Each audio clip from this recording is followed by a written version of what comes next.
हुमैरा का सवाल है सर सॉवरेंटी में पावर्स अनडिविजिबल होती हैं, मगर सेपरेशन ऑफ पावर्स भी हमने पढ़ा है, please make me understand. Okay, ये बड़ा कंफ्यूज करता है जी सवाल।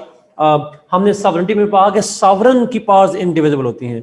सॉवरन, इसको जरा प्लीज अंडरस्टैंड कीजिएगा। कॉन्सेप्ट ऑफ सॉवरेंटी में एक कॉमन मिस्टेक जो करते हैं बच्चे वो ये होता है कि जो सॉवरन होता है he has the absolute authority, but it does not mean कि सॉवरन के पास अथॉरिटी है तो सॉवरन के एब्सोल्यूट अथॉरिटी है, तो वो सॉवरन अपनी अथॉरिटी डेलीगेट नहीं करता। फॉर एग्जांपल पाकिस्तान में कॉन्सेप्ट ऑफ डिवाइन सॉवरेनिटी है। अब डिवाइन सॉवरन है, उसकी सॉवरेनिटी की पावर, सॉवरन पावर डिवाइड नहीं हो सकती उसकी।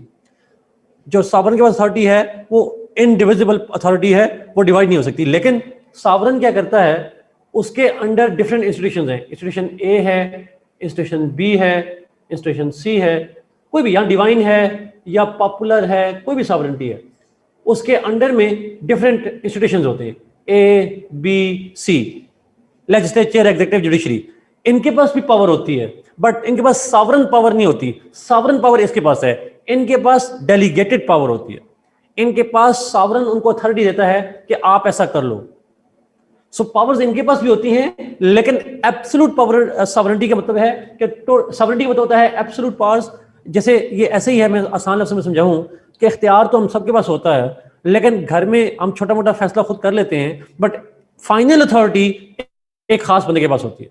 अथॉरिटी हमारे पास भी होती है, बट एक limited. Supreme authority, final authority rest with particular individual और पर्टिकुलर इंस्टीट्यूशन। स्टेट के अंदर उस जो फाइनल अथॉरिटी है उसको हम सॉवरेनिटी कहते हैं। तो फाइनल अथॉरिटी का मतलब ये नहीं है कि एग्जीक्यूटिव, लेजिस्लेचर और जुडिशरी के पास पावर्स नहीं है।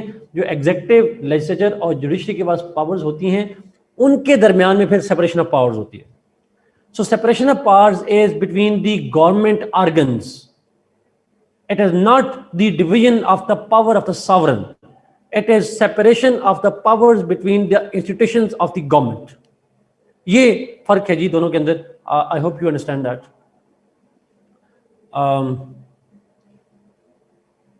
अच्छा, फ्रांस का पीएम और प्रेसिडेंट के इलेक्शन एंड डिसमिस के वे। फ्रांस का प्रेसिडेंट डायरेक्टली अवाम इलेक्ट करते हैं Sajid, people directly elect the president of France. और पीएम जो है वो इलेक्टेड नहीं होता, PM is appointed by the president himself. President PM को अपॉइंट करता है। एक बात तो ये तय होगी। डिसमिसल की जहां तक बात आ गई, president can be dismissed by impeachment. Impeachment के जरिए से प्रेसिडेंट को डिसमिस किया जा सकता है, जबकि प्राइम मिनिस्टर को डिसमिस करने का तरीका ये है, दो तरीके हैं। या तो प्रेसिडेंट उसे रिमूव कर सकता है, या उसे वोट ऑफ नो कॉन्फिडेंस से नेशनल असेंबली फ्रांस की डिसमिस कर सकती है। ये दो method, I hope it's clear now. Constitutional council of France का फंक्शन बता दें, आकिब ने पूछा। कॉन्स्टिट्यूशनल काउंसिल ऑफ फ्रांस का बुनियादी मकसद है इंटरप्रिटेशन ऑफ द कॉन्स्टिट्यूशन। जहां कॉन्स्टिट्यूशन की इंटरप्रिटेशन करनी हो, it is the function of the constitutional council. नाम से ज़ाहिर है, it this council interprets the constitution, that's it. अच्छा, ठीक हो गया रिमशा, उस पर कर दूंगा। एक और सवाल है, इस टेबल के अलावा बाकी countries like Germany etcetera MCQs के लिए प्रिपेयर करेंगे? यस जी, जर्मनी और मलेशिया और ईरान को आप एमसीक्यूज के लिए, और एक दो ईरान के अंदर एक दो टॉपिक बता दूंगा, वो आपने तैयार भी कर लेने, आसान है, लेकिन एक दो टॉपिक और भी बता दूंगा, कर लेंगे। उसकी मैं एक शॉर्ट सी आउटलाइन बना के दे दूंगा आपको इंशाल्लाह। कभी कभी एमसीक्यूज उस पर नोट आ जाता है ईरान के अंदर। डॉक्टर सायरा ने पूछा, जी मैं एमसीक्यूज का लिंक शेयर करूंगा जुल्फकार आप लोगों के साथ। I will share the link of MCQs. Saira ने पूछा, sir what about the US presidential elections? I mean how it can be asked and how to attempt in political science papers. Saira, इसके ऊपर political science में presidential election पे 20 number का सवाल नहीं आता। वो क्वेश्चन जनरली आता है कि यूएस प्रेसिडेंट के इलेक्शन, क्वालिफिकेशन और उसकी पावर्स वगैरह का सवाल आ सकता है, या यूएस प्रेसिडेंट का कंपैरिजन आ जाता है विद इंडियन प्रेसिडेंट या किसी और के साथ। उस कॉन्टेक्स्ट में आप इलेक्शंस लिखते हैं, लेकिन पूरा 20 नंबर का सवाल नहीं आता। एक चीज। दूसरी चीज, पॉलिटिकल साइंस में कैसे अटेम्प्ट करना है, आपने बहुत डेप्थ में नहीं जाना पॉलिटिकल साइंस में इलेक्शन मेथड पे, वो आता भी नहीं है उसमें सवाल। अच्छा, रिमशा का सवाल नीचे, सर फ्रांस के प्रेसिडेंट को परसेंटेजेस चाहिए होते हैं?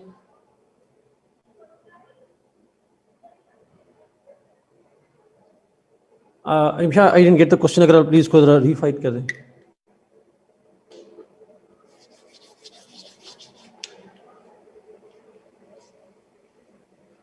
Zanera, thank you for asking a very good question.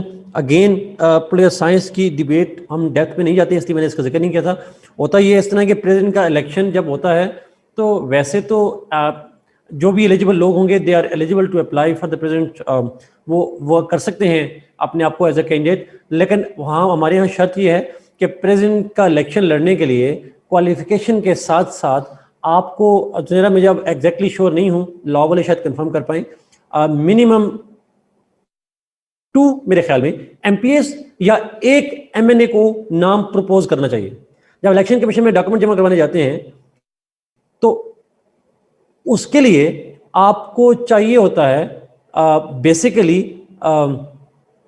Endorsement कह लें, नॉमिनेशन कह लें, फ्रॉम एटलीस्ट 2 एमपीएस. मैं नंबर पे मैं श्योर नहीं हूं, मेरे ख्याल में 2 एमपीएस है या एक एमएनए है, बट कुछ एमपीएस और या एमएनए की एंडोर्समेंट चाहिए होती है ताकि वो कहें कि जी हाँ हम इस बंदे को जानते हैं, we endorse him for the election of the president.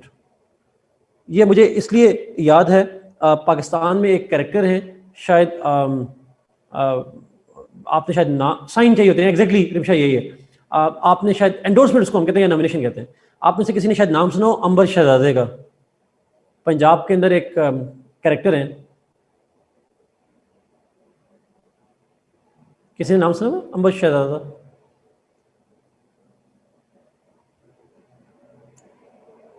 किसी ने नहीं सुना होगा आई गेस. बड़ा इंटरेस्टिंग कैरेक्टर है. जरा यूजुअली यस, ऑब्वियसली जब पार्लियामेंट से इंडोर्स चाहिए इसका मतलब किसी पोलिटिकल पार्टी से बिलोंग करना हो चाहिए इसका, या पोलिटिकल पार्टी के साथ होना चाहिए. ये जरा लाल टोपी, हाँ एग्जैक्टली उस्मान वही वाले. आप जरा देखिएगा जी, उनको कभी सुनिएगा. मैंने उनसे इन पर्सन भी हमारी मुलाकात हुई है, बड़े सेशन हुए उनके साथ. जीसी से मास्टर्स किया हुआ इंग्लिश लिटरेचर में. कॉमेडी कैरेक्टर है, फनी कैरेक्टर है, बट सीरियस कैरेक्टर भी है, शायरी भी करते हैं. अच्छा, वो मुशर्रफ के खिलाफ प्रेसिडेंट के इलेक्शन लड़ने गए थे. अंबर शहजादा नाम से है, शहजादा प्रिंस. अच्छा, वो एक इलेक्शन उनका कार्ड यूट्यूब पे या गूगल में इमेजेस में जाइएगा, बड़ा इंटरेस्टिंग है. तो उन्होंने ना एक दफ़ा हमें स्टोरी सुनाई. उन्होंने कहा मैं मुशर्रफ के खिलाफ 2007 में इलेक्शन लड़ने के लिए गया. मैंने इलेक्शन कमीशन में कहा कि मैंने इलेक्शन लड़ना है. और आप शायद जानते हैं, वो फनी कैरेक्टर हैं, जो लोग जानते हैं उनको, वो एक गद्दे पे सवार होकर गए थे इलेक्शन कमीशन, लिटरली. और उसका गेटअप देख के आप परेशान हो जाएंगे देख के. तो गद्दे पे खड़े इलेक्शन लड़ने के लिए गए. तो जब वो इलेक्शन कमीशन गए तो इलेक्शन कमीशन ने कहा कि प्रेसिडेंट का इलेक्शन लड़ने के लिए आपको तो किसी 2 एमपीएस की एंडोर्समेंट चाहिए. वो एंडोर्समेंट चाहिए आपकी. तो उनका बयान जो कि रिकॉर्ड किया गया, अखबारों में भी आया था, उन्होंने कहा था कि मेरा एक गधा पाकिस्तान के 2 एमपीएस से ज़्यादा क्रेडिबल है. तो he used to say that kind of things. तो मुझे उससे भी थोड़ा याद है ये बात. तो चाहिए होती है. I don't agree with that statement by the way, but just saying it. So कहने का मकसद है कि एंडोर्समेंट चाहिए होती है. मुझे अब ये शो नहीं है कि 2 हैं या 5 हैं, बट कुछ एमपीएस की और एमएनए की चाहिए होती है. सेम विद फ्रांस, दुनिया भर के अंदर ये होता है. लेकिन ये कॉन्स्टिट्यूशन लॉ की डिबेट्स हैं, इसलिए हम पॉलिटिकल साइंस में डिस्कस नहीं करते हैं. फ्रांस के अंदर भी चाहिए होगा, नंबर्स वेरी करेगा, वहां जनरल पब्लिक भी हो सकती है. नहीं जी, I don't agree with his term because that's a bad statement to quote. हम इंसानों को एनिमल से कंपेयर नहीं कर सकते. ह्यूमंस बुरे हों या अच्छे हों, they are humans obviously. But anyway, let's move जी, I guess to, I guess चलते हैं. चार्ट जरा नासिर ओपन करते हैं जरा प्लीज. चार्ट्स ओपन कर लें जी अपने पास, वो लास्ट जो हमने अप्रोच करना है.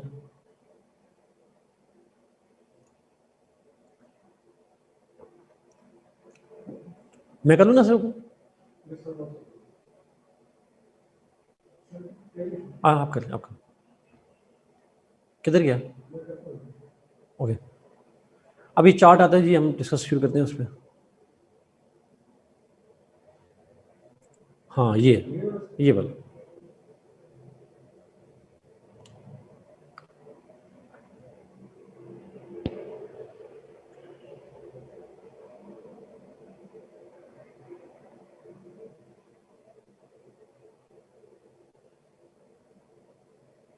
जी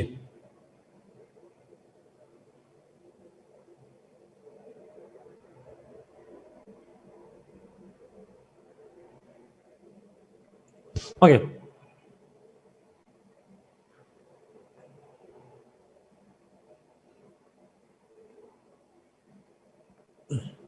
मैं करूं?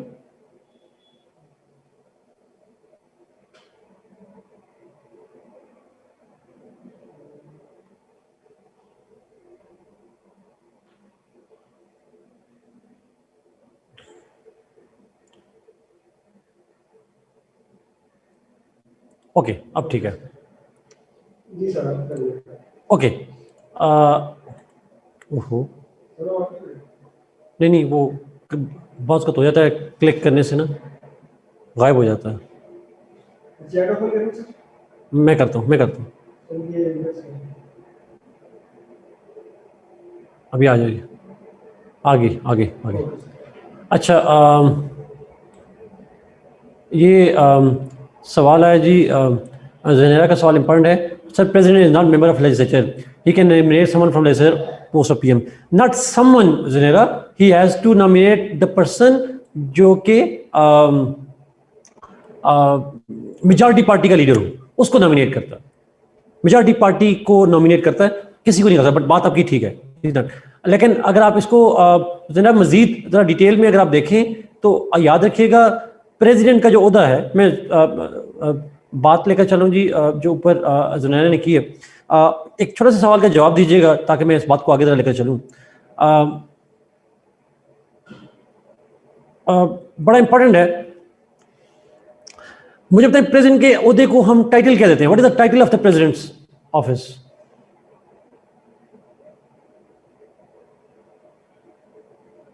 Head of the state. अच्छा अब मेरे सवाल का जवाब दीजिएगा प्लीज। ये जो आपके क्वेश्चन आए प्लीज आपको मैं दोबारा क्वेश्चन पोस्ट करने पड़ेंगे, मैं जरा ताकि चूंकि पॉइंट पे लेके जा रहा हूं। हेड ऑफ द स्टेट का मतलब है, जब इसी पॉइंट को जरा एक्सप्लेन करूं, हेड ऑफ द स्टेट जो है वो पूरी स्टेट का हेड है। अब स्टेट का जो हेड होता है वो क्या गवर्नमेंट का भी हेड नहीं होता होगा? Will he not be the head of the government too? Because state के अंदर गवर्नमेंट भी आती है। कैसे हो सकता है कि जो स्टेट को हेड करता हो उसके सबऑर्डिनेट में जो 4 इंस्टीट्यूशंस हैं, गवर्नमेंट, पॉपुलेशन, टेरिटरी और सॉवरेनिटी, तो ऐसा तो नहीं हो सकता ना कि वो गवर्नमेंट का भी हेड ना हो, वो गवर्नमेंट से सुपीरियर होगा। Not Abdurrahman just in presidential system, वो basically head of the state जो है वो गवर्नमेंट के ऊपर होती है स्टेट, और वो स्टेट का भी हेड कहलाता है। यस वो नॉमिनल हो हमजा या जैसा भी हो, हेड तो कहलाएगा ना।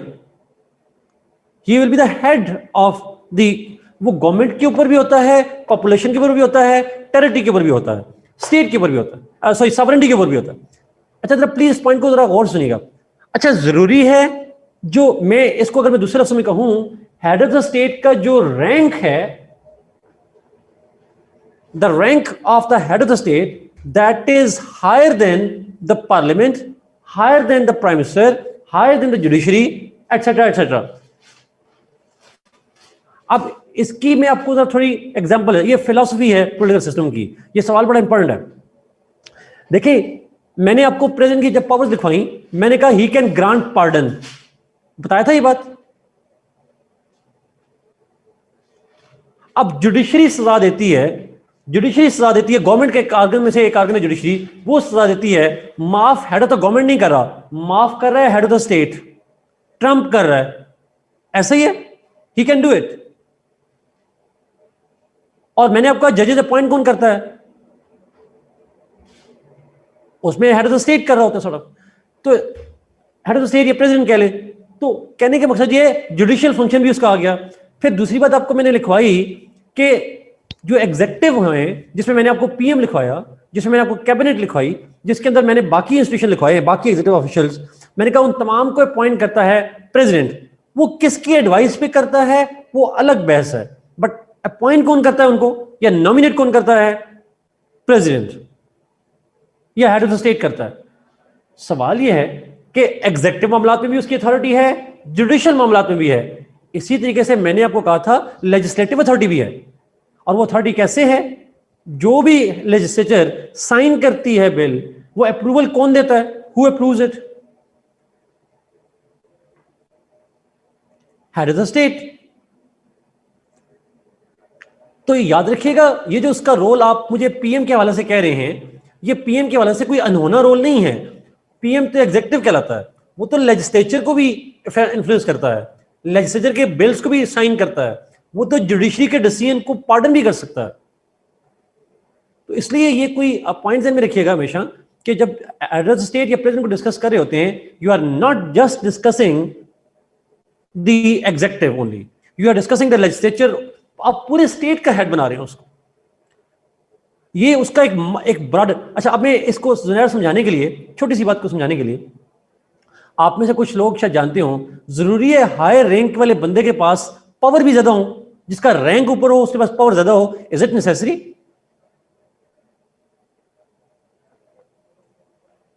ये बिल्कुल जरूरी नहीं है। मैं चले ऐसा करता हूं, मैं ग्रेड 18 में हूं, यूनिवर्सिटी लेक्चर ग्रेड 18 का होता है, और एक एसएचओ ग्रेड 15-16 का होता है। पावर किसके पास ज्यादा होती है?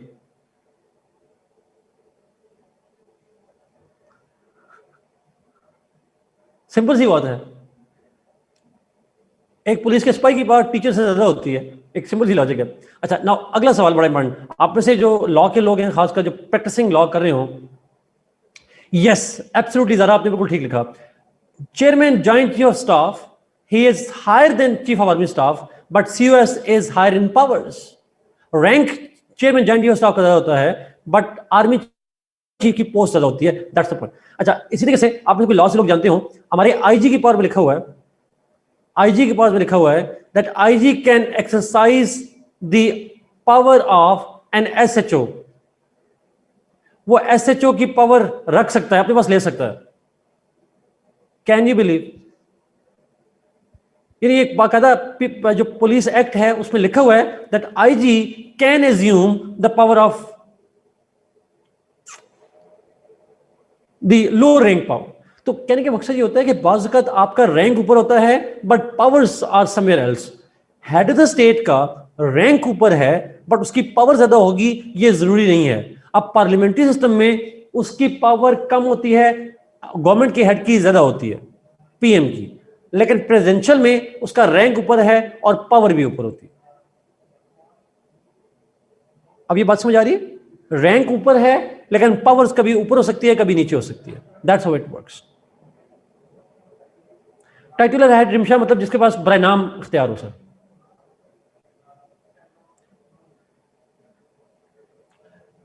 सात पार्लियामेंट्री में head of the government, presidential में हेड ऑफ द स्टेट।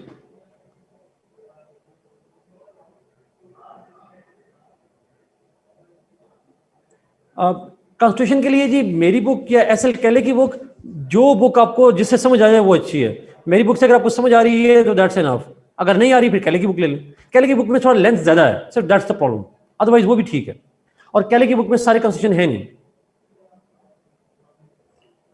जो लिखा हुआ है वो ठीक है बट उसमें है नहीं। ओके जी, ये बात समझ आ रही है आपकी? सायरा मेरे पास नहीं है कैले की सॉफ्ट कॉपी, आई विश होती।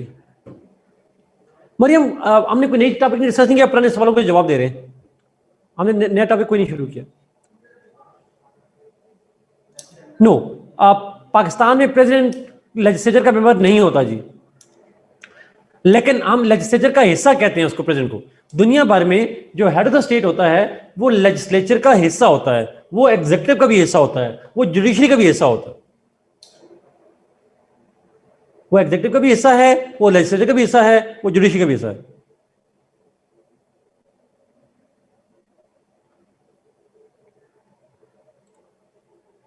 Rimsha, differentiating factors between constitution and political science.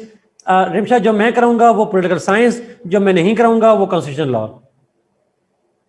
आसान तरीन डेफिनेशन, वरना उसके अलावा मेरे पास कोई और शॉर्ट डेफिनेशन है नहीं, ऑनेस्टली स्पीकिंग।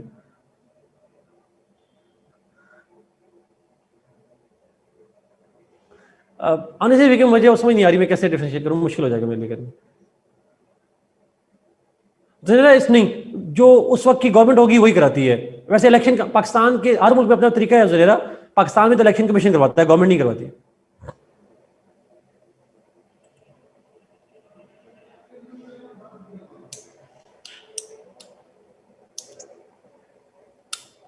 लेकिन ऑब्वियस ही बात है जी, मैं आपको जब कंस्टिट्यूशन लॉ की डिबेट आती है तो मैं साथ बताता जाता हूं कि जितना आप डेप्थ में जाते जाएंगे ना, the more depth you are involve in, it means आप जा रहे हैं उसके अंदर कंस्टिट्यूशन लॉ में जा रहे हैं। हमारे सब्जेक्ट में इतनी डेप्थ नहीं है। ओके, ओ ये क्या होता है, चलें बाद में करते हैं इस पे।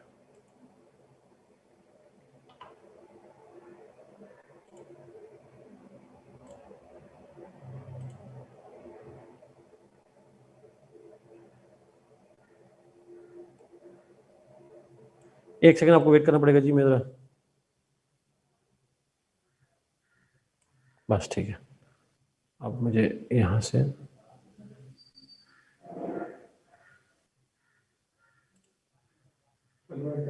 बस आ गया, मैं कर दी, चैट से ये देखो आ गया।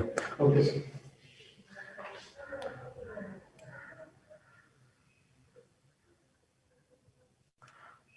तमाम स्टेट्स के अंदर हेड ऑफ द स्टेट जो है वो एग्जीक्यूटिव का भी पार्ट होता है, लेजिस्लेचर का भी पार्ट होता है, जुडिशरी का भी पार्ट होता है। इसीलिए तो वो अगर आप देखें तमाम हेड ऑफ द स्टेट की पार हमने पढ़ी थी, और वो पार ये पढ़ी थी कि जो हेड ऑफ द स्टेट होता है वो एनुअल स्पीच करता है तमाम के साथ। Okay, let's go to upper house जी। अपर हाउस पे जरा जाते हैं। मैंने रहीम बख्शी बोता आप देखी नहीं है, मैं इसकी कंपेयर भी नहीं कर सकता उसके अंदर जी, एनफ है एग्जैक्टली।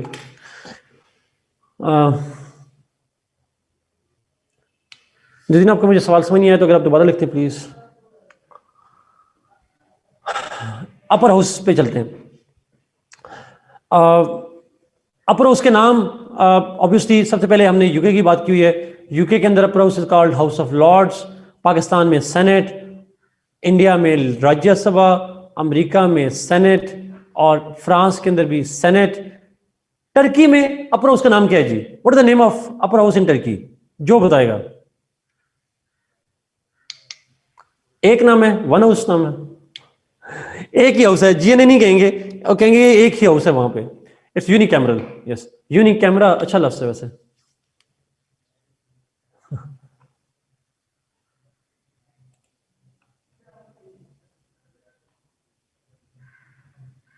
जिस पाकिस्तान में भी है, इन पाकिस्तान टू, वहां भी है। यस, ऐसा सिंगल हाउस ही, एक ही हाउस है, अपर हाउस होता ही नहीं वहां पे। ओके, तो ये इसलिए देखिए मैंने लास्ट दो लाइनें ब्लैंक खाली छोड़ी हुई हैं, ये इनकी बात करेंगे। कंपोजिशन पे चलते हैं। अपर हाउस के मेंबर्स कितने होते हैं?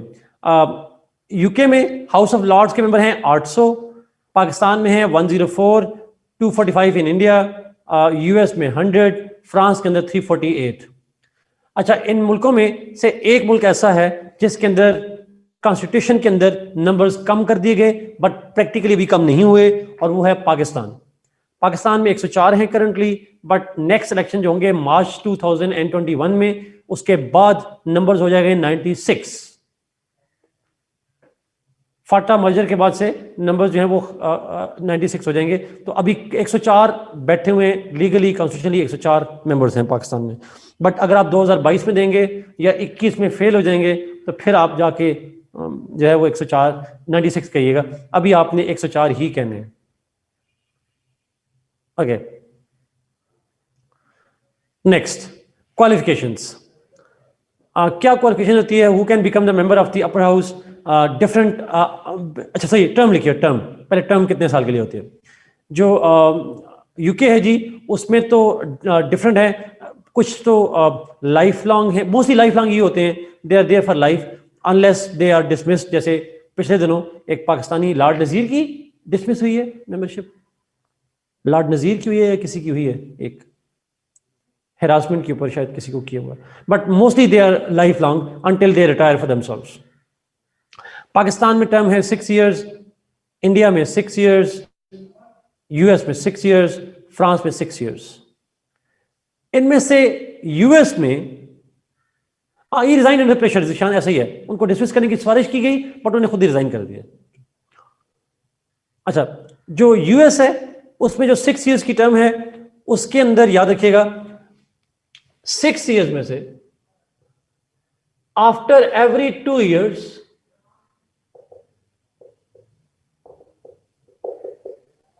हर 2 इयर्स के बाद 1/3 members retire. After every 2 years 1/3 member are retired और उनकी जगह पे नए मेंबर्स आ जाते हैं। तो हर 2 साल बाद सेनेट में से 1/3 मेंबर्स रिटायर हो जाते हैं। दैट्स हाउ इट हैपेंस जी ओवर देयर। ये आपको थोड़ा करना पड़ेगा, उसके अंदर अपडेट करनी पड़ेगी। पाकिस्तान, बाकी तमाम मुल्कों में, पाकिस्तान में, इंडिया में और फ्रांस के अंदर जहां जहां 6 साल जी इलेक्शन होगा उनकी जगह पे वो रिप्लेस होंगे। और जो पाकिस्तान है, इंडिया है और फ्रांस है, वहां पे half member retires after every 3 years। वहां 3 साल बाद हाफ मेंबर्स रिटायर हो जाते हैं और उनकी जगह दोबारा इलेक्शन होती है। अमेरिका में 1/3 members after every 2 years। Pakistan, India और फ्रांस के अंदर half members after every 3 years। आखिरी स्टेटमेंट, ये जो मैंने कंपोजिशन लिखी है, यूके में तो 800 मेंबर्स जनरली आते हैं, लेकिन पाकिस्तान में आप जानते हैं there are equal seats among 4 provinces. हर सूबे से कितनी सीट्स आती हैं सेनेट में? अगर आप में से कोई जवाब दे पाए। How many seat from each province? Not 26, 23। साथ आप जो कह रहे हैं आप ठीक कह रहे हैं, लेकिन बाकी को मिला दें कोटा वगैरह को, 23 सीट्स थी, 23 फ्रॉम ईच प्रोविंस। तो 4 करके 92 बन जाएंगी। 92 के बाद 8 सीट हैं फाटा की, 100 हो गई, plus 4 seats are from Islamabad. 23 seat जब मैं हर प्रोविंस की कह रहा हूं, उसमें अंदर कोटा की सीट शामिल हैं, टेक्नोक्रेट्स भी, माइनॉरिटीज भी, वो सारी शामिल हैं। So 23 seats from each province plus 8 from FATA plus 4 from Islamabad. India में it is almost similar, equal seats from each province plus some special reserve seats. America में equal seats from each province, each state, sorry America में state कहते हैं। 50 states हैं, हर state में से 2-2 लोग आते हैं। फ्रांस के अंदर प्रोविंसेस नहीं हैं, और वो प्रोविंसेस नहीं है, देयरफॉर वहां पे डिफरेंट रीजन से इक्वल सीट्स नहीं होती, डिफरेंट रीजन्स की डिफरेंट सीट्स होती हैं। मैं इस पॉइंट को दोबारा रिपीट करता हूं। पाकिस्तान, इंडिया, यूएस, तीनों मुल्कों में हर प्रोविंस से equal number of seats. Pakistan में 23 ईच, इंडिया में 23 नंबर नहीं है, डिफरेंट नंबर है, जितना भी नंबर है, प्लस सम अदर सीट्स होती हैं, वहां पे रिजर्व सीट होती है, जैसे हमारे यहाँ फटा की हैं, तो वहां पे डिफरेंट है। यूएस में 50 स्टेट्स हैं, हर स्टेट में से 2-2 लोग आते हैं। फ्रांस के अंदर वहां पे डिफरेंट रीजन्स हैं, प्रोविंसेस नहीं हैं, और हर रीजन की सीट्स अपर हाउस में डिफरेंट होती है, according to their population it is different. वहां पे इक्वल सीट्स हर रीजन से नहीं होती हैं। अहमद जिशान, आपका सवाल बहुत ही अलग सवाल है। If seats are not equal then wouldn't it kill the purpose of upper house? Zeeshan, what is the purpose of upper house? Ahmad Zeeshan, बड़ा बड़ा सवाल है। अपर हाउस का पर्पस है फेडरेशन को चलाना। अगर आपको याद हो, मैंने कहा था फेडरेशन के लिए it is must to have the upper house bicameral होना चाहिए, और उस अपर हाउस में हर छोटा हो सूबा या बड़ा हो, उसे इक्वल रिप्रेजेंटेशन देनी चाहिए। तो अहमद जिशान, आपके सवाल के जवाब में फ्रांस फेडरेशन नहीं है, यूके फेडरेशन नहीं है। अगर ये दोनों फेडरेशन नहीं है तो यहां इक्वल सीट ना भी हो तो क्या purpose of upper house effect होगा जिशान? अगर यूनिटरी स्टेट हो और वहां इक्वल सीट्स ना हो तो वहां कोई इफेक्ट नहीं होगा। जिशान, आपने बिल्कुल ठीक कहा, क्वेश्चन आपका बिल्कुल वैलिड है, बट चूंकि फ्रांस में और यूके में यूनिटी है इसलिए फर्क नहीं पड़ता। पाकिस्तान, इंडिया और यूएस तीनों फेडरेशंस हैं और तीनों में इक्वल सीट्स होना जरूरी होता है।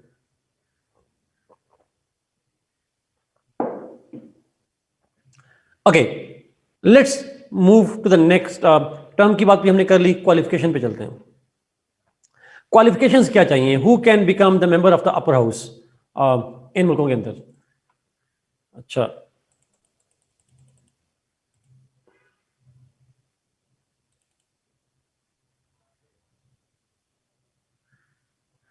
नहीं, एक minute,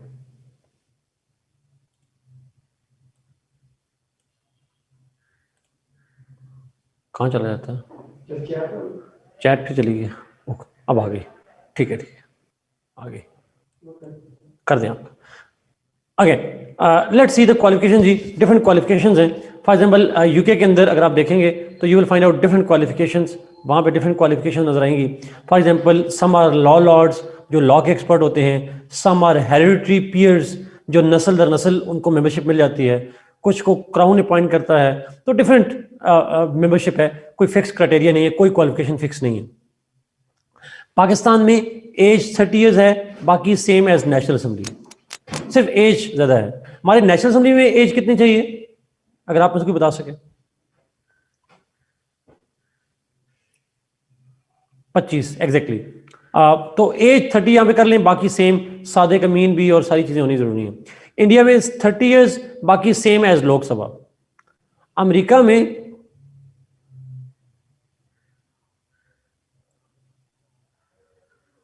are they 25 years old in national assembly? Mustafa मेरे ख्याल में बिलावल जब बने थे तो 26 साल के थे, मेरा ख्याल है.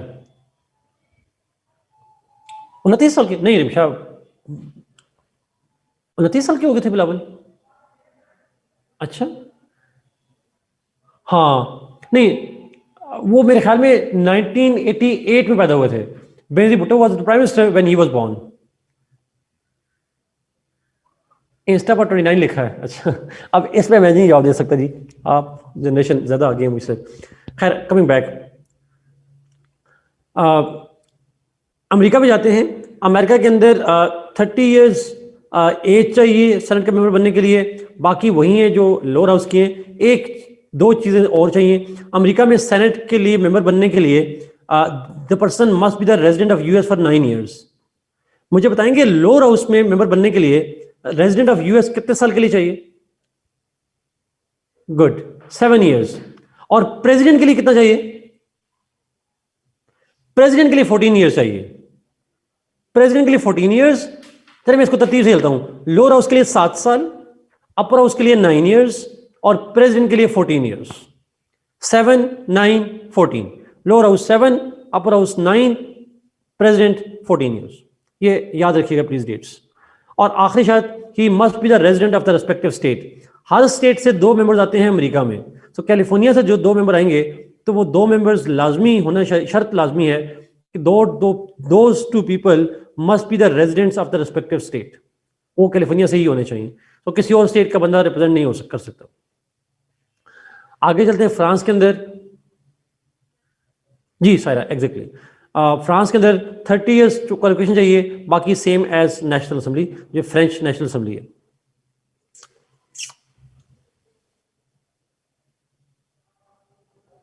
Chart say that 6 year required. Hareem मेरी चार्ट पे 9 ईयर्स नहीं लिखा हुआ, प्लीज चेक कीजिएगा. 9 ईयर्स है जी रिमशा से. 9 है जी, 9 ईयर्स चाहिए, 6 साल नहीं चाहिए. मुझे गलती से कहीं हो गया होगा. एनीवे नेक्स्ट पे चलते हैं. इलेक्शंस. इलेक्शन पे चलते हैं. इलेक्शन कैसे होते हैं अपर उसके मेंबर्स के लिए? यूके में तो इलेक्शन होते ही नहीं है. वहाँ तो अपॉइंटमेंट होती है, किसी को पीएम करता है, किसी को क्राउन करता है. और कुछ विरासत में जिस तरह पैसे जायदाद मुंतकिल होती है, तो विरासत में मेंबरशिप भी मुंतकिल होती है वहाँ पे. एक तो ये डिफरेंट है वहाँ पे. यूके में कोई इलेक्शन नहीं होता. पाकिस्तान में they are elected by the provincial assemblies.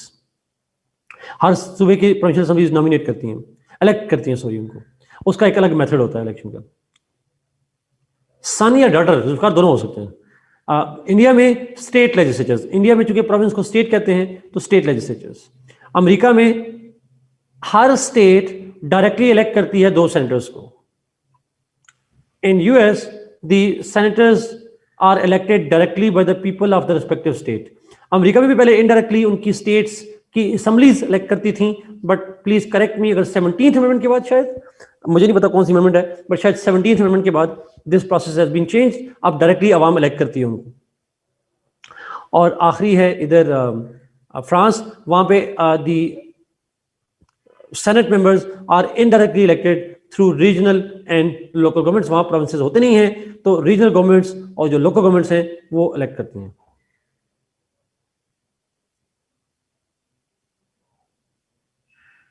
17th amendment है. Okay, that's great. ओके जी, let's go to functions and powers. France के अंदर रीजनल स्टेट्स, रीजनल और लोकल गवर्नमेंट जो है वो इलेक्ट करती है उनको, सेनेट के मेंबर्स को। Let's go two powers. Upper house की पावर्स क्या होती हैं? बड़ी आसान सी हैं। तमाम मुल्कों में अपर हाउस का पहला लेजिस्लेशन से रिलेटेड फंक्शन ये है to make law, to amend law, to repeal laws along with the lower house. Lower house upper house के साथ मिलकर लॉज बनाते हैं, लॉ को अमेंड करते हैं और लॉ को रिपील करते हैं। तमाम मुल्कों के अंदर, चाहे यूके हो या चाहे फ्रांस हो, तमाम में सेम पावर्स हैं। दोनों हाउसेस की ऑलमोस्ट पावर इक्वल होती है। एग्जीक्यूटिव पावर से क्या मतलब है? एग्जीक्यूटिव के ऊपर क्या कंट्रोल होता है? What is the control of the upper house on executive? तो अगर आप देखें पहले 3 मुल्कों में, पाकिस्तान, इंडिया और यूके, इनमें अपर house can only debate the executive policies. वो डिबेट कर सकते हैं, कोई मेजर कंट्रोल नहीं होता। ना इन्वेस्टिगेशन कर सकते हैं, ना उनके खिलाफ वोट ऑफ कॉन्फिडेंस, ना उनके साथ वोट ऑफ कॉन्फिडेंस, ना vote of no confidence. Upper house में वोट ऑफ नो कॉन्फिडेंस वगैरह नहीं होता, तो अपर हाउस की पावर एग्जीक्यूटिव के ऊपर बहुत लिमिटेड। डिबेट कर लेते हैं, डिस्कशन कर लेते हैं, क्रिटिसाइज कर लेते हैं, रेजोल्यूशन पास कर सकते हैं, बट कोई मीनिंगफुल एक्शन नहीं ले सकते अगेंस्ट द एग्जीक्यूटिव। लेकिन अमेरिका में ऐसा नहीं होता। अमेरिका में अपर हाउस ना सिर्फ डिबेट करता है बल्कि कंट्रोल भी करता है, और वो कंट्रोल सिर्फ प्रेसिडेंट को नहीं करता, एग्जीक्यूटिव की बाकी लोगों को भी कर सकता है। वो कैबिनेट को भी कंट्रोल करते हैं। वो इम्पीचमेंट अगर प्रेसिडेंट के खिलाफ कर सकते हैं तो वो इम्पीचमेंट अगेंस्ट दी कैबिनेट भी कर सकते हैं। वो इम्पीचमेंट उनकी ब्यूरोक्रेसी को भी कर सकते हैं। सो वहां पे इम्पीचमेंट का एक बहुत बड़ा कंट्रोल है। वो इन्वेस्टिगेशन अपर हाउस कर सकता है अगेंस्ट दी एग्जीक्यूटिव, प्रेसिडेंट के खिलाफ, प्रेसिडेंट के किसी कैबिनेट मेंबर्स के खिलाफ उनको इम्पीच भी कर सकते हैं। अच्छा, इम्पीच भी और उनके खिलाफ इन्वेस्टिगेशन भी कर सकते हैं। और एक और फंक्शन है वहां पे, all the executive appointments are confirmed by the officials, all the appointments are confirmed by the Senate. Senate confirms the appointment of the officials. True, Saira, true. Yes, Mustafa, yes. आगे France में चले जाएंगे।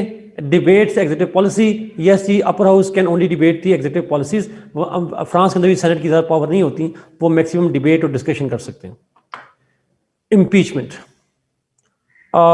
Impeachment का कल भी मैंने थोड़ा सा बताया था आपको। यूके में तो इम्पीचमेंट नहीं होती, बट बाकी तमाम मुल्कों में upper house and lower house have the powers to impeach.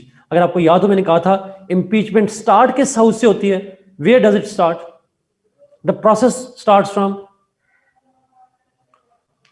Lower house. तो एक मामले में, तो इस मामले में अपर हाउस की पावर थोड़ी कम है, लेकिन लोअर हाउस से एब्सोल्यूट मेजॉरिटी से पास होती है। फिर जब अपर हाउस में जाता है, when it goes into the upper house, वहां कितनी मेजॉरिटी चाहिए होती है? 2/3 मेजॉरिटी। नो, असद वहां नहीं होती, वहां नहीं होती, अमेरिका में नहीं होता। सो ये कलेक्टिव रिस्पांसिबिलिटी का जो टर्म है, जिसे पार्लियामेंट्री में होती है।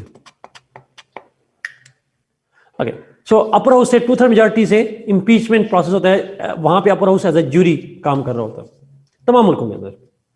एक और डिफरेंस ये है इम्पीचमेंट में, पाकिस्तान, इंडिया और फ्रांस में सिर्फ प्रेसिडेंट की इम्पीचमेंट होती है। अमेरिका में प्रेसिडेंट की भी होती है, कैबिनेट की भी होती है, उसके बाद एग्जीक्यूटिव ब्यूरोक्रेसी की भी होती है, जजेस की भी होती है, एम्बेसडर वगैरह की भी इम्पीचमेंट होती है। वहां तमाम की हो सकती है impeachment. Military power, military power पे जाएंगे तो हमने पहले भी कहा था कि डिक्लेरेशन ऑफ वॉर जो है वो लेजिस्लेचर का काम है। Upper house plus lower house they declare war together, दोनों मिलकर वॉर डिक्लेयर कर सकते हैं तमाम मुल्कों के अंदर। कॉन्स्टिट्यूशनल अमेंडमेंट के अंदर चले जाएं, फिर वही वाली पावर जो हमने लोअर हाउस की देखी थी, they have the same powers. Lower house plus upper house, they both have the power to amend the constitution together.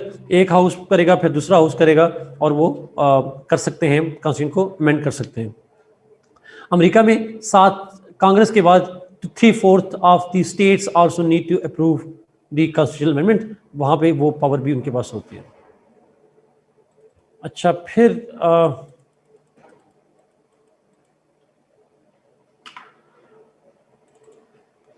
आगे चलते हैं जी। उसके अंदर डिप्लोमेटिक पावर्स के ऊपर अगर हम जाते हैं,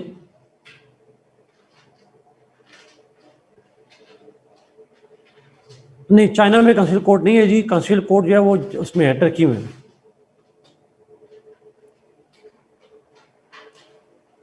ओके, डिप्लोमेटिक पावर्स पे जब जाएंगे तो डिप्लोमेटिक पावर्स में जो यूएस यूके है वहां पे upper house can debate the foreign policy.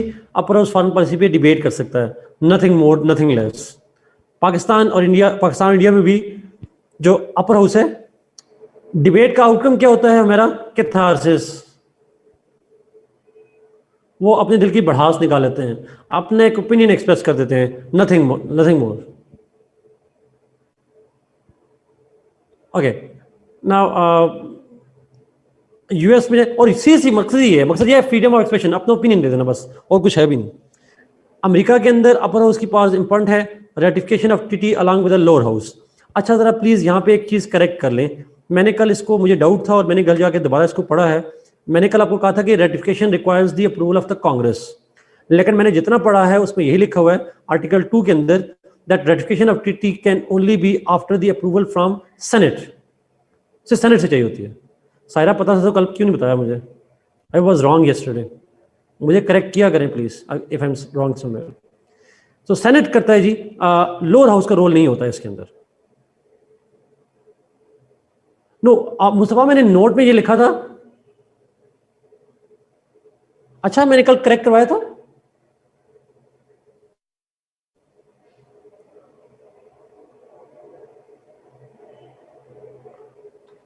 Ji, along with वाला कट कर दें।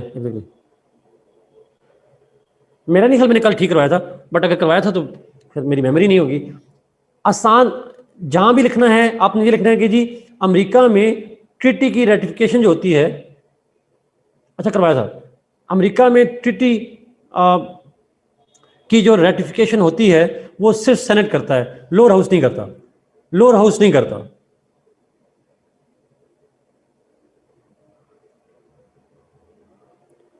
जी, तमाम अपॉइंटमेंट्स 3 बार मैंने कहा है, तमाम अपॉइंटमेंट्स, चौथी बार कह रहा हूं, कंफर्मेशन चाहिए होती है उसकी सेनेट से।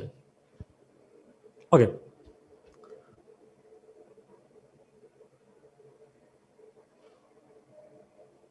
ये बात याद रहेगी जी।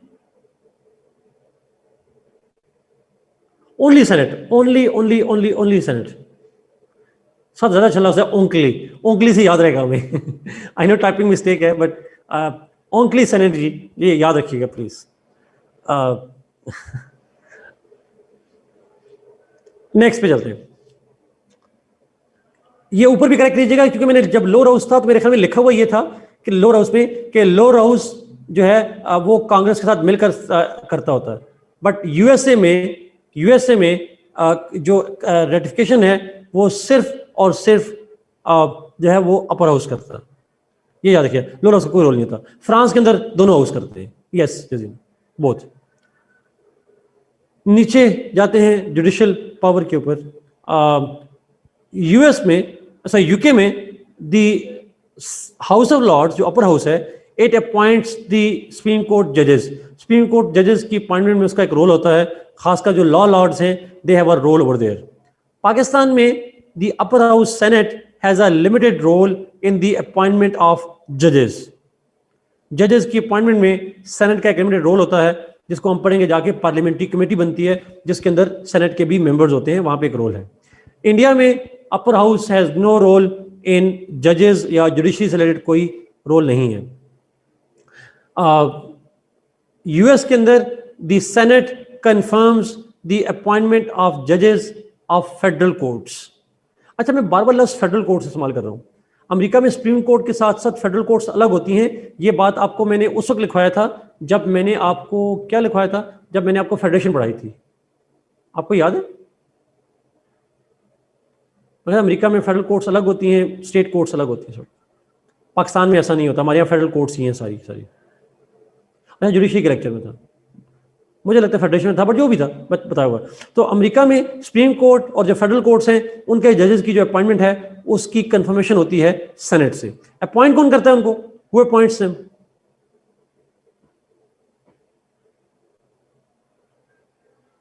यूएस में हर स्टेट ये प्रेसिडेंट करता है एग्जैक्टली, और उनकी कंफर्मेशन जो है वो सेनेट कर रहा था। लास्ट पे चलते हैं जी। फ्रांस के अंदर 1/3 members of the constitutional council are appointed by the president of senate. ये भी कल बात मेरे ख्याल में बता चुका था। टोटल कॉन्स्टिट्यूशनल काउंसिल के कितने मेंबर्स होते हैं? 9 एग्जैक्टली। सायरा सिर्फ एक छोटी सी चेंज ये करनी है, 1/3 मेंबर्स बाय द सेनेट नहीं कहना, by the senate president. 1/3 are appointed by the senate president, 1/3 are appointed by the National Assembly President, and 1/3 are President of France.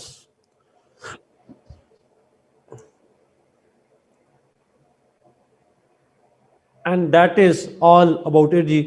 यही सारा कुछ था कॉन्स्टिट्यूशन पे। अपर हाउस पे कुछ सवाल पूछना है पूछें, फिर मैं कुछ और डिस्कशन पे जाऊंगा सर। कॉन्स्टिट्यूशनल काउंसिल का फंक्शन आपके मैंने आपके कहने में पहले भी रिपीट किया था, दोबारा करता हूँ। कॉन्स्टिट्यूशनल काउंसिल का बेसिकली एक ही काम है और वो है कॉन्स्टिट्यूशन के जो आर्टिकल्स हैं उनको इंटरप्रेट करना, interpretation of the articles of the constitution. Naveed, what is the difference between the confirmation and approval? Approval का लफ्ज़ और होता है, कंफर्मेशन का लफ्ज़ और होता है। नवीद, टेक्निकल डिफरेंस पे जाने के बजाय कंफर्मेशन से मतलब यह है कि जो प्रेसिडेंट है उसके इख्तियार को चैलेंज, अगर आप अप्रूवल लिखेंगे then that would give an impression that appointment is not the right, Senate appoints them. तो यहाँ पे इस केस में Senate only confirms not appoints. Approval का मतलब ये होगा कि अथॉरिटी अप्रूवल करने वाले की है, कंफर्मेशन में authority remains with the person who makes the appointment. Mustafa sir, ratification of treaties is only done by the Senate in US. That was the correction, right? Yes, exactly, Mustafa. Yes. Sanan ने पूछा role of house of lords in जजेस appointment. सनान, house of Lord में होते हैं law Lord's. जजेस की 2009 से पहले तो सुप्रीम कोर्ट होती नहीं थी। उसके बाद से जब सुप्रीम कोर्ट बनी है तो उसके बाद से सुप्रीम कोर्ट में जजेस अपॉइंट होते हैं वो लॉ लॉर्ड्स की रिकमेंडेशन पे होते हैं। हाउस ऑफ लॉर्ड्स के अंदर एक सिलेक्टेड मेंबर्स हैं जिनको लॉ लॉर्ड्स कहते हैं, उनकी रिकमेंडेशन पे होते हैं।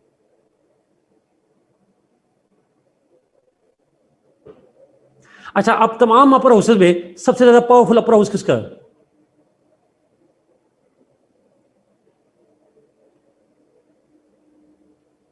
यूएस का। That's true, that's true.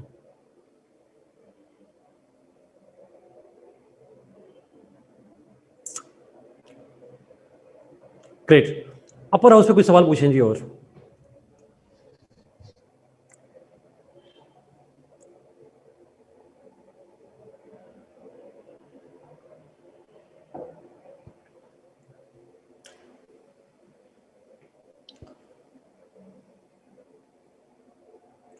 Okay, France के अंदर अपर हाउस जो है सेनेट, वो उसको इलेक्ट करती है वहां की लोकल गवर्नमेंट और उनकी रीजनल गवर्नमेंट। प्रोविंस की जगह पे रीजन होता है और फिर लोकल गवर्नमेंट होती हैं, वो अपर हाउस को इलेक्ट करते हैं। फ्रांस की जुडिशियल पावर्स ज्यादा हमने नहीं पढ़ी।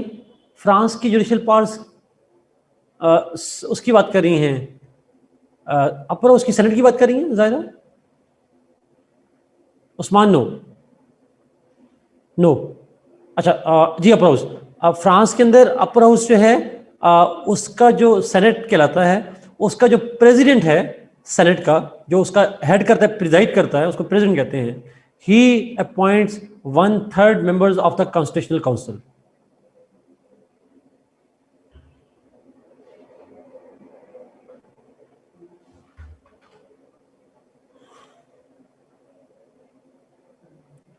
रिमशा एज सच नहीं करवाएंगे, जुडिशियल उसका स्ट्रक्चर में आता है एडमिनिस्ट्रेटिव वाला। वो कभी कभी सवाल आता है जुडिशियल स्ट्रक्चर पे, मैं हल्का सा जिक्र करूंगा लेकिन डिटेल से नहीं जाएंगे उसके ऊपर।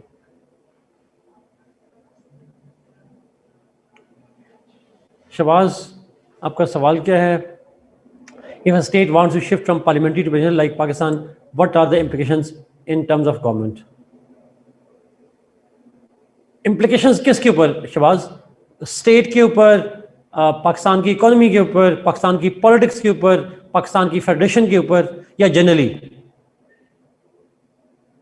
तो स्टेट का मतलब जनरली क्या होता है? पाकिस्तान में पार्लियामेंट्री से प्रेसिडेंशियल में जाएंगे तो पाकिस्तान की स्टेट वीक हो जाएगी फर्दर, एक जुमले में, और उसके अंदर जो स्मॉलर प्रोविंसेस हैं उनके इख्तलाफात बढ़ जाएंगे और पंजाब डोमिनेट करना शुरू कर देगा in a simple language. So you are doomed. आपके यहाँ national integration will be major threat. कैसे? अगर बात करेंगे तो उस पर भी बात कर लेते हैं. जी सारे मैं भी इसके ऊपर चले हल्का सा जिक्र करूंगा फ्रांस का, अभी करता हूं. अभी सिर्फ अपर उस पे, इस पे जो पूछना अपर उस पे पूछे, फिर मैं उस पे बाकी क्वेश्चन मैं आपके ले रहा हूं. और शहबाज अभी वैसे पाकिस्तान का हमने करना है, हम अभी पाकिस्तान के सिस्टम पे भी आएंगे. मैं शहबाज इसको इसलिए अभी डिटेल में नहीं बात कर रहा.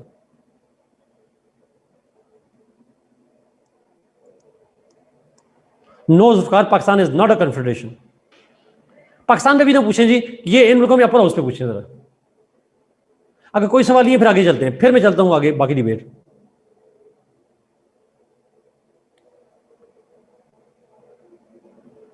हाँ ये सवाल इंपॉर्टेंट है. जजीना आपके सारे क्वेश्चन पब्लिक प्राइवेट आते हैं, पब्लिक क्या करें प्लीज. आप यस, उन्होंने पूछा जी पेपर में सवाल कैसे आता है. पेपर में सवाल मैंने आपको पहले भी बताया था, या तो इंडिविजुअली आता है या कंपैरिजन में आता है, दोनों तरह से आ सकता है.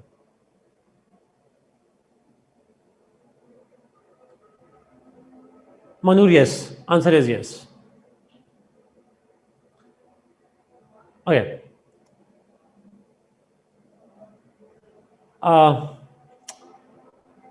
अच्छा मैं थोड़ा इन कॉन्स्टिट्यूशन का आपको बेसिक इंट्रोडक्शन जरा दे दूं जी.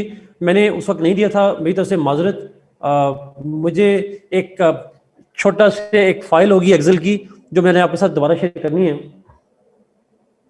बाद में जाके,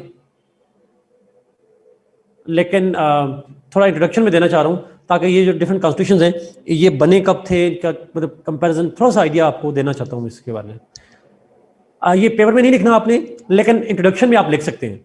जब किसी सवाल था पहले भी इंट्रोडक्शन में क्या लिखना है, तो इंट्रोडक्शन में थोड़ा सा ये जो डिबेट अभी मैं करूंगा हर मुल्क की, तो आपने लिख सकते हैं. तमाम कोई भी क्वेश्चन आ जाए इन मुल्कों के कॉन्स्टिट्यूशन के ऊपर, आप ब्रॉड सा आइडिया जो इंट्रोडक्शन मैं पॉइंट बताऊंगा ये आपके इंट्रोडक्शन का पार्ट होगा. हर क्वेश्चन में कंपैरिजन नहीं करना, कंपैरिजन का सवाल है तब करना है वरना नहीं करना. जी Abdulrahman, answer is yes. Mustafa, is it enough? ये आपने बताना है, मैंने नहीं बताना. ये chart is meant to give you understanding and provide you the structure. सवाल है जी पेपर अटेम्प्ट कैसे करना है, तो पेपर अटेम्प्ट करना है लिखकर. आपने लिखकर अटेम्प्ट करने paper. Okay, let me explain. देखिए क्वेश्चन अटेम्प्ट कैसे करना है, आपने इंट्रोडक्शन लिखना है. क्वेश्चन आपने इंट्रोडक्शन लिखना है. इंट्रोडक्शन अभी बताने लगा हूँ, आप उसमें से क्या लिखेंगे चीजें, और फिर बाकी चीजों पे आएंगे डिबेट में. Let's start. थोड़ा सा आइडिया. नो जरा ये जो आपने बात किया ये पाकिस्तान के लिए है. अमेरिका में for example upper house joint session नहीं होता, इंडिया में जॉइंट सेशन नहीं होता. ये बात जो आपने लिखी है ये सिर्फ पाकिस्तान में होती है. इन दैट केस जब जॉइंट सेशन होता है फिर ओवरऑल मेजॉरिटी देखी जाती है, फिर हर हाउस को अलग से नहीं किया जाता. ओके अच्छा, अभी आप इंट्रोडक्शन और कंक्लूजन को ना लिखिएगा प्लीज. अभी आप सिर्फ जो मैं आपको पॉइंट बता रहा हूं ये आपने नोट करने हैं. अच्छा यूके से स्टार्ट करते हैं. थोड़ा थोड़ा इंट्रोडक्शन में देना चाह रहा हूं कि ये कॉन्स्टिट्यूशंस क्या हैं, कब बने थे, आर्टिकल्स किसने बनाया था, आर्टिकल्स कितने हैं, मतलब एक छोटा सा इंट्रोडक्शन. जी शहबाज, अभी हुई है जॉइंट सेशन पार्लियामेंट का हमारा, कुछ बड़े अरसे बाद हुआ है जॉइंट सेशन. लेकिन पाकिस्तान में होता है, दुनिया में नहीं होता है कॉन्सेप्ट जॉइंट सेशन का. यूके, ये जो बातें मैं आपको बता रहा हूं इनका इसका भी चार्ट बना हुआ है मेरे पास, वो मैंने शायद शेयर नहीं किया हुआ, वो आपको मिल जाएगा चार्ट. यूके बहुत से लोग जानते होंगे, यहां पे यूके के अंदर जो एक बेसिक चीज ये है, they do not make distinction between the constitution and the government, sorry constitution and the law. UK does not have any constitution of its own. In UK, law is supreme. Every law is the supreme law. Constitution अलग से document नहीं है वहां पे. There is no separate document of the Constitution in UK. Law क्या है वहां पे? वहां पे law is present in different forms. Some laws are passed by the parliament. Some are historical documents. Some are agreements. Some are conventions. ये जो British constitution या law के सोर्सेज हैं, ये कॉन्स्टिट्यूशनल लॉ में सवाल इन पे आता है, पॉलिटिकल साइंस में नहीं आएगा. बट समझने के लिए जरूरी है, आपको जानना जरूरी है. बस पार्लियामेंट भी लॉ बनाती है, हिस्टोरिकल कोई एग्रीमेंट्स हैं जैसे मैग्ना कार्टा वगैरह है, वो भी हो सकते हैं, ट्रीटीज वगैरह भी हो सकती हैं, कन्वेंशंस या रवायात भी हो सकती हैं, ट्रेडिशंस, कस्टम्स. अलग चीजें, कन्वेंशन अलग है, यूजेज या कस्टम अलग है, but they can be link together. इन तमाम हिस्टोरिकल जो जितने डॉक्यूमेंट्स हैं, पार्लियामेंट के जो एक्ट्स लॉ पास हुए हैं, जो रवायात चल रही हैं, ये सारी मिलाकर उनका लॉ बनाती हैं. तो कोई कंपाइल्ड फॉर्म में नहीं है लॉ. और मुझे याद है जब मैं आपको कंपल्सरी पढ़ाता था करंट अफेयर्स, तो मैंने कहा था, एक लफ्ज़ यूज किया था, they do not have the codified constitution.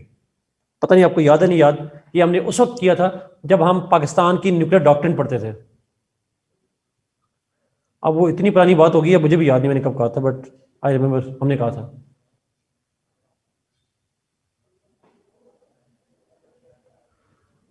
आपकी मेमोरी लोगों की शार्प हो गई है. Good. Yes, it's unwritten. Completely unwritten तो नहीं कहेंगे नोबल इसको, बिकॉज कुछ पार्ट रिटन भी है इसका, लेकिन अनकोडिफाइड का लफ्ज ज्यादा अप्रोप्रिएट होगा. It's mostly it's partly unwritten, but it's totally uncodified.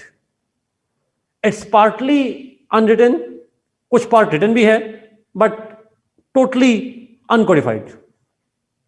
It's not a well drafted constitution. Nimisha, well का लफ्ज हटा दें, it's not even a drafted constitution. Well जी Hamza, yes that's true, that's true. So एक तो ये ध्यान रखें. तो अगर आपसे कोई पूछे यूके का कॉन्स्टिट्यूशन कब बना था, what will be your answer? No dates. इसके कितने आर्टिकल्स हैं? No dates. Yes, it's only the law which has evolve. इसके लिए हम फिर लफ्ज यूज करते हैं, it is evolutionary and organic. It is evolutionary and organic.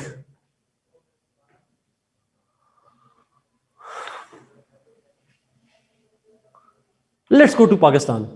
अब पाकिस्तान की बात करते हैं. पाकिस्तान का कॉन्स्टिट्यूशन कब बना था? पहला कॉन्स्टिट्यूशन कब बना था? When was our first constitution framed?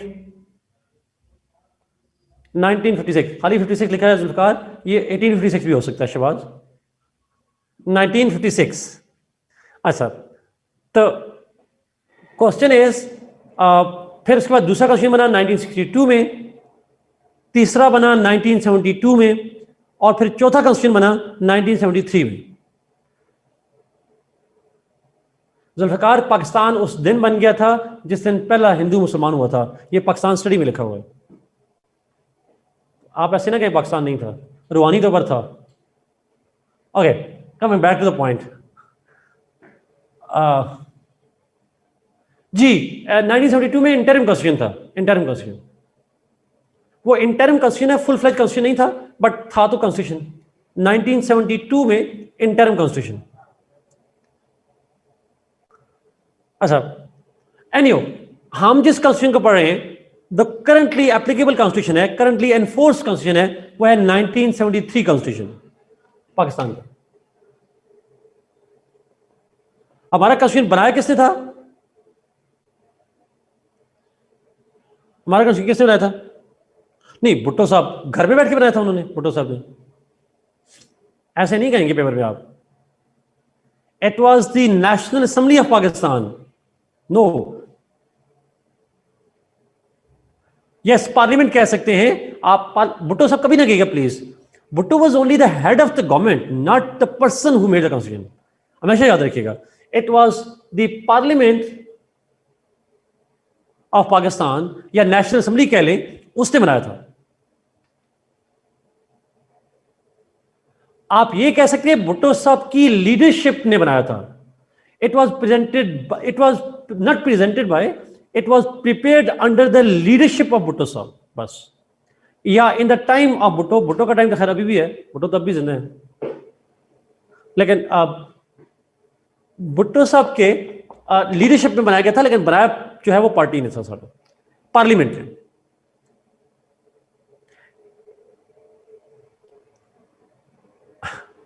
अच्छा, हमारी 73 कॉन्स्टिट्यूशन में आर्टिकल्स, यस, ड्यूरिंग भुट्टो जीरा, एग्जैक्टली कितने आर्टिकल्स हैं 73 कॉन्स्टिट्यूशन में? 280, गुड, 280 आर्टिकल्स हैं। 12 चैप्टर्स हैं, ये मुझे नहीं पता सेक्शन कितने हैं, चैप्टर्स कितने हैं हमजा, ये आप याद कर लें, बट 280 आर्टिकल्स हैं। गुड, आगे चलते हैं इंडिया में। इंडिया का जो कॉन्स्टिट्यूशन है वो ऑब्वियसली रिटन भी है। इंडिया का कॉन्स्टिट्यूशन कब बना था? Any guess?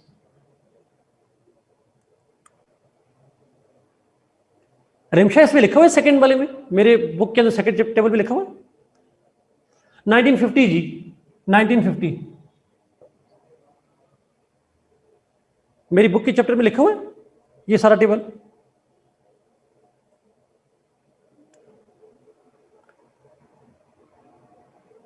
वो पाकिस्तान का लिखा हुआ है, पाकिस्तान का है, पाकिस्तान का। अच्छा, इंडिया का 1950, इंडिया का कॉन्स्टिट्यूशन 1950 बना था। 25 जनवरी या 26 जनवरी, 26 जनवरी मेरे ख्याल में, 26 जनवरी मेरे ख्याल में। अच्छा, इंडिया का कॉन्स्टिट्यूशन किसने बनाया था? Who made this constitution?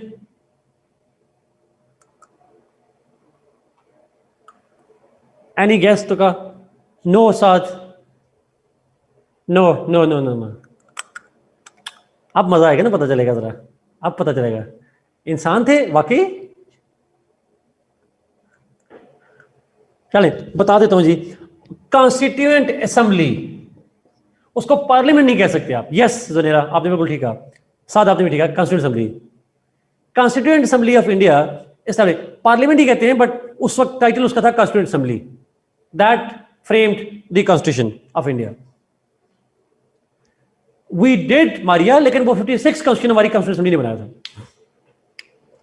एनीहो, next, India के कॉन्स्टिट्यूशन के आर्टिकल्स कितने हैं? How many articles? 7 ने ऊपर लिखे थे, बट देखना चाह रहा हूं कि मेमोरी कितनी है आपकी।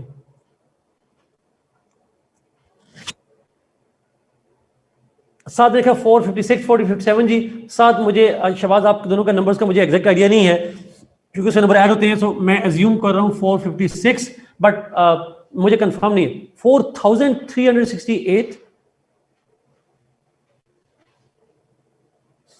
साथ खुदा का खौफ करो, क़यामत वाले दिन इस पे आपको हिसाब किताब होना है, आपका इंडिया वालों ने आपको सू करना है। अच्छा, गलती से टाइप, आई अंडरस्टैंड दैट। अच्छा, जितने भी हैं जी। अच्छा, मारिया लिखा 470, मुझे इसका नंबर नहीं कंफर्म जी, अकॉर्डिंग टू गूगल, ठीक है, आप इसको कंफर्म कर लीजिएगा, वेरीफाई कर लीजिएगा, मुझे नंबर नहीं पता। बट जब ये बना था, जब ये बना था तो उस वक्त 395 आर्टिकल थे रिमशा, इसलिए मैंने वहां पे लिखा। अब नंबर ऐड हुए हैं, आप इस नंबर को ऐड कीजिएगा।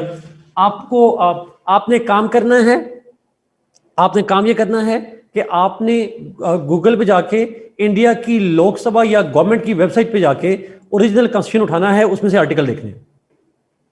मैं भी कोशिश करूंगा देख लूं, लेकिन आप भी देख लीजिएगा उसके अंदर जितने लिखे होंगे। Yes, it's the lengthiest constitution in the world. दुनिया का सबसे लेंथी कॉन्स्टिट्यूशन जो है वो इंडिया का है।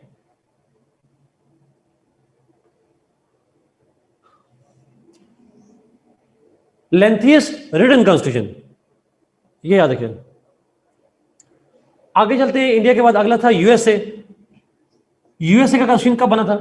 When this constitution was enforced, enforce कब हुआ था यूएस कॉन्स्टिट्यूशन? गुड साथ 1978 जरा आज आप सारों को कुछ हुआ हुआ है 1789 आई अंडरस्टैंड 1789 है जी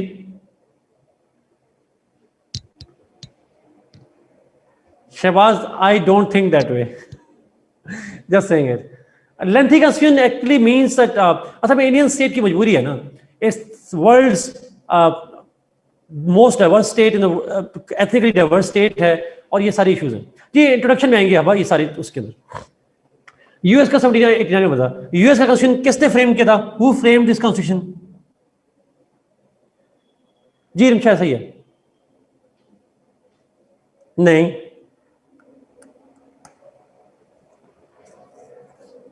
yes confederate assembly jefferson was one of the one benjamin jefferson ये सारे फ्रेमर्स में से थे बट उसको कन्फेडरेट असेंबली कहते हैं फिर को रेटिफाई किया था स्टेट्स ने states had to ratify 13 states थी जिन्होंने रेटिफाई किया था उसको ऐसा ही था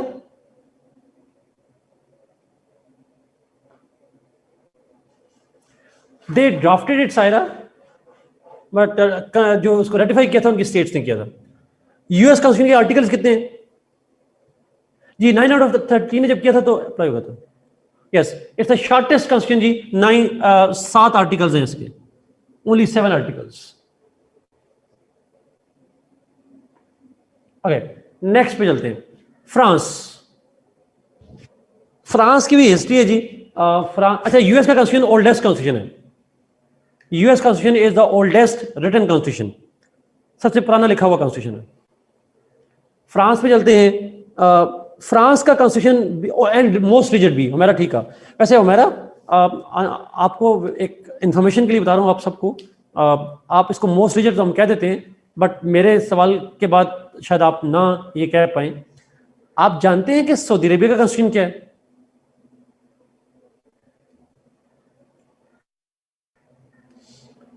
Quran Usman exactly Saudi Arabian law कहता है बेसिक लॉ ऑफ 1991 कहता है Quran is the constitution can it be amended तो मोस्ट रिजिड कौन हुआ एग्जैक्टली ऐसे कहेगा नहीं लिखेगा नहीं एक वैसे बता रहा हूं सर तो आप सबसे रिजिड कहना अमेरिका को आप ये कहते हैं the most rigid of the developed states constitution जो है वो यूएस है ऐसे कह लें हमारे कोर्स में था हम जब मास्टर्स कर रहे थे 16 मुल्कों के कॉन्स्टिट्यूशन हमारे कोर्स में थे नाइजीरिया और इजिप्ट और पता नहीं कौन कौन से सारे तो उनमें सऊदी अरेबिया भी था तो हमारे टीचर ने कहा था कि आपने काम करना है 8 हमारे एक साल में थे 8 कॉन्स्टिट्यूशन दूसरे साल में थे तो हमारे टीचर ने कहा था कि सऊदी अरेबिया का कॉन्स्टिट्यूशन पढ़ने के लिए आपको अरबिक पढ़नी है तो लिटरली हमें वो हो रहा था लेकिन हमें फिर उसकी कॉन्स्टिट्यूशन की जगह पे हमें उसका लॉ पढ़ाया जाता है बेसिक लॉ जर्मनी का बेसिक लॉ कहलाता है जर्मनी के कॉन्स्टिट्यूशन को कॉन्स्टिट्यूशन नहीं कहते बेसिक लॉ कहते हैं और यहां भी उसको बेसिक लॉ कहते हैं यूएस सऊदी अरेबिया के अंदर anyhow let's come to France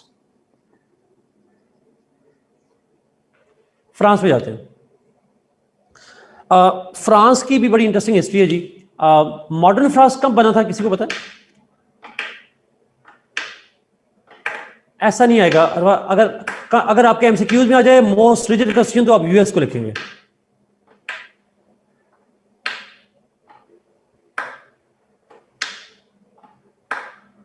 basic law है शहबाज वहां बेसिक लॉ कहते हैं not the fifth Republic Rimsha not the fifth Republic original कह रहा हूं ओरिजिनल फर्स्ट रिपब्लिक कब बनी थी इस तरह से जरा मैं कर लेता हूं when was the first Republic established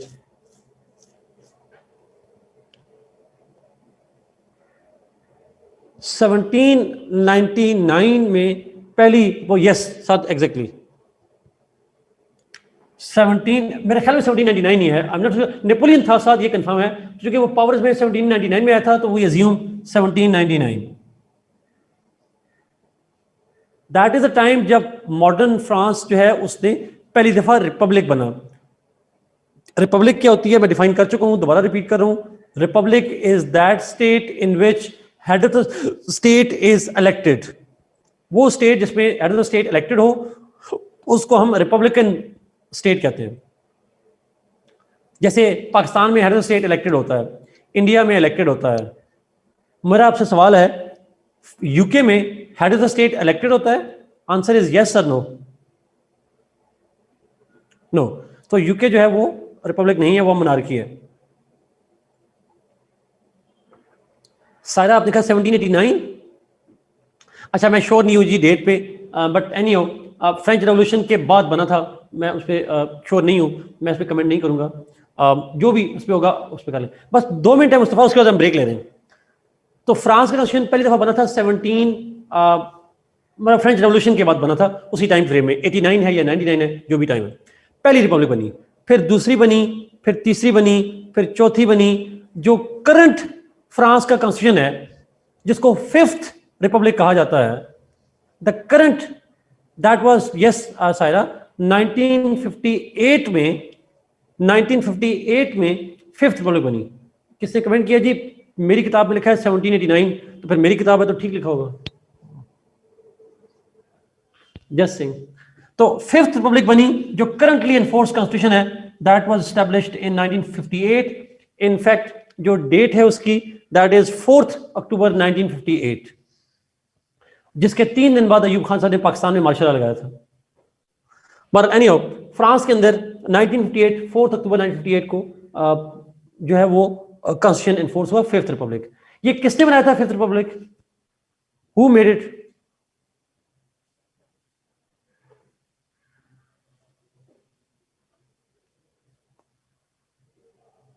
yes Saira, exactly, Charles de Gaulle ji. It's called one man constitution. इसको वन मैन कॉन्स्टिट्यूशन भी कहते हैं। ये किसी असेंबली ने नहीं बनाया, एक बंदे ने बनाया। अब भुट्टो ने वन मैन नहीं था, भुट्टो असेंबली थी, यहां पे वन मैन है। इसके लिए एक दूसरा टर्म भी होता है जो एमसीक्यूज में अक्सर आता है। No, there was no constitutional body Shahbaz, it was de Gaulle himself all alone. और इसको एक और लफ्ज भी यूज करते हैं इसके लिए, title, and it is called tailor made constitution.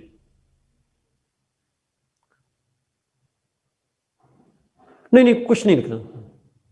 One man army, one man constitution भी कहते हैं, और साथ इसको कहना है it is tailor made constitution. Tailor made से मतलब है दर्जी जिस तरह आपको सूट जो चीज कर रही हो बॉडी की फिटिंग के लिहाज से सूट बनाता है, तो इसी तरीके से फ्रांस के अंदर भी जो कॉन्स्टिट्यूशन है वो टेलर मेड है, जो कि नेपोलियन कह रहा हूं, चार्ल्स डिगाल के इंटरेस्ट को देखकर बनाया गया था। पाकिस्तान के तीनों में से भी एक कॉन्स्टिट्यूशन को टेलर मेड कॉन्स्टिट्यूशन कहते हैं। कौन सा? ये पाकिस्तान के एमसीक्यू में भी आ सकता है। यस साद, एग्जैक्टली 1962, अयूब खान साहब वाला। और अयूब खान साहब वाकई इंस्पायर भी थे उससे, डिगाल से।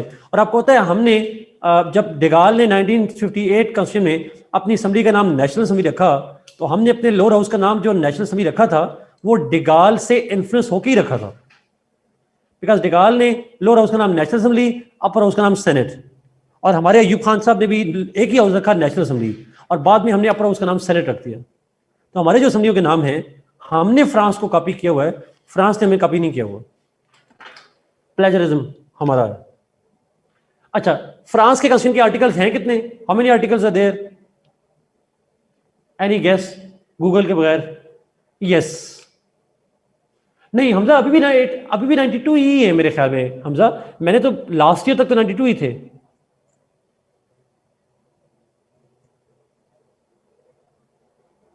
उससे पहले नोबल नाम था हाउस ऑफ पीपल। कंफर्म करिएगा जी, लास्ट ईयर तक जो मैंने पढ़े थे 92 ही आर्टिकल्स से। हमजा लिखा है 89 है। हमजा, अगर आप अपना सोर्स शेयर कर लें। जी we are still on France जी, फ्रांस की बात कर रहे हैं। चले, तो मैं एज्यूम कर रहा हूं 92 आर्टिकल्स ही हैं फ्रांस के अंदर।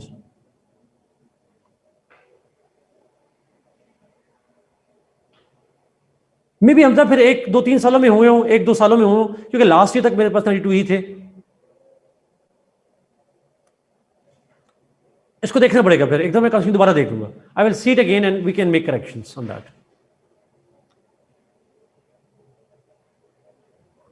ओके, आगे चलते हैं। आखिरी रह गया टर्की का। टर्की नहीं, चाइना भी है।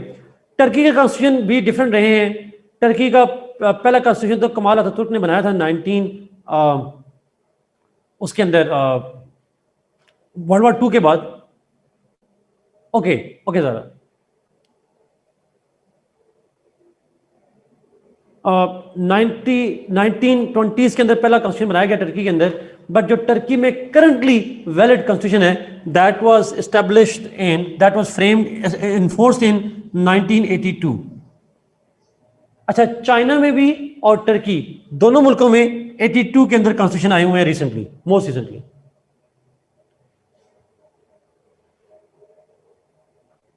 टर्की के अंदर this constitution was made by the military leadership,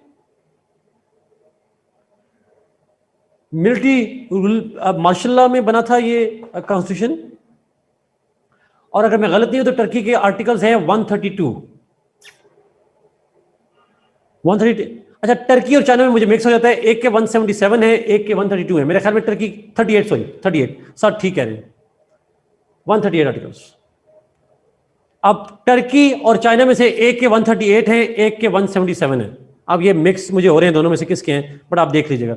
अगर 138 177 टर्की के हैं, ओके, 177 टर्की के हैं, फिर चाइना के 138 हैं, ये आप उसको देख लीजिएगा। दिस इज द कॉन्स्टिट्यूशन जी। फिर आखिरी चाइना पे आ जाते हैं, 1982। चाइना के कॉन्स्टिट्यूशन भी डिफरेंट हैं, डिफरेंट बनाते रहे, माओ ज़ेडुंग ने बनाया, डिफरेंट कॉन्स्टिट्यूशन बनते रहे, ये कोई पहला कॉन्स्टिट्यूशन नहीं है। बट जो करंटली एनफोर्स कॉन्स्टिट्यूशन है 1982 का, और उसके आर्टिकल जो हैं वो 138 कॉन्स्टिट्यूशन आर्टिकल्स हैं। So this is a brief introduction जो आप हर उसके अंदर लिख पाएंगे। जब जिस पे भी सवाल आएगा उसके वाले से आप बात कर सकते हैं। Either from SL Kelly, SL Kelly।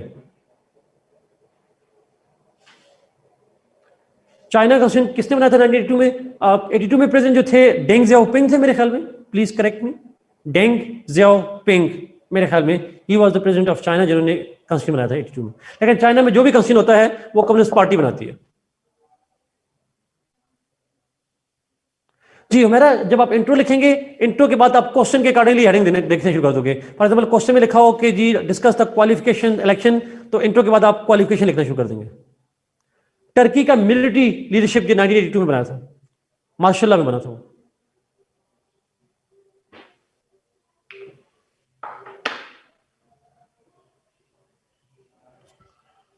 Okay ji, 7 minute की ब्रेक ले लें, और चाइना वाला पॉइंट में कर लेता हूँ, 7 मिनट की ब्रेक ले लें जी। क्वेश्चन कंक्लूजन लिखेंगे, कंक्लूजन क्वेश्चन के अकॉर्डिंगली होगा मेरा, उसके अकॉर्डिंगली आपने करना है।